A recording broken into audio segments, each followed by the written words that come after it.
समिति को सरकारी कर्मचारी पेंशन योजनाओं के केंद्र द्वारा अधिसूचित किया जाता है।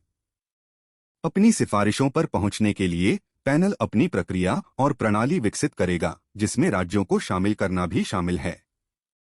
केंद्र ने गुरुवार को वित्त सचिव टीवी सोमनाथन के नेतृत्व वाली समिति को सार्वजनिक कर्मचारियों के लिए पेंशन के विषय की विस्तार से जांच करने की जानकारी दी।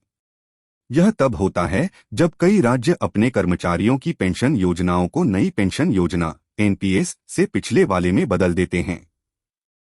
एक नोट में कहा गया है कि पैनल में कार्मिक और प्रशिक्षण विभाग के सचिव सोमनाथन, एनी मैथ्यू, पेंशन निधि विनियमन और विकास प्राधिकरण के अध्यक्ष दीपक मोहंती और वित्त मंत्रालय के व्यय विभाग में विशेष सचिव राधा चौहान शामिल होंगे। समूह इस बात पर चर्चा करेगा कि क्या राष्ट्रीय पेंशन प्रणाली में संशोधन की आवश्यकता है और नीतियों के लिए सिफारिशें प्रदान करेगा, जो राजकोष के लिए बजटीय जिम्मेदारी बनाए रखते हुए सार्वजनिक कर्मचारियों के लिए पेंशन लाभ में वृद्धि करेगा।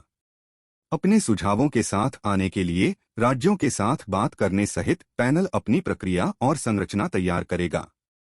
ओएन ने पैनल की रिपोर्ट जमा करने की तारीख प्रदान नहीं की। वित्त मंत्री निर्मला सीतारमण द्वारा पिछले महीने लोकसभा में की गई टिप्पणी के अनुसार सरकारी कर्मचारियों की पेंशन संबंधी चिंताओं की जांच के लिए सोमनाथन की अध्यक्षता में एक समिति का गठन किया जाएगा।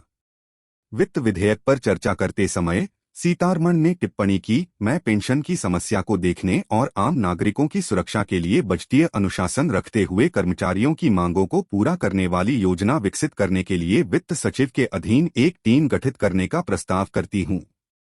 उसने कहा कि राष्ट्रीय और राज्य दोनों सरकारों द्वारा स्वीकृति के लिए रणनीति विकसित की जाएगी। यह कार्रवाई कई गैर बीजेपी राज्यों द्वारा पुरानी पेंशन योजना ओपीएस पर वापस लौटने के जवाब में की गई थी, जो महंगाई भुगतान से जुड़ी है, और साथ ही कुछ अन्य राज्यों में कर्मचारी संगठन इसकी मांग कर रहे हैं।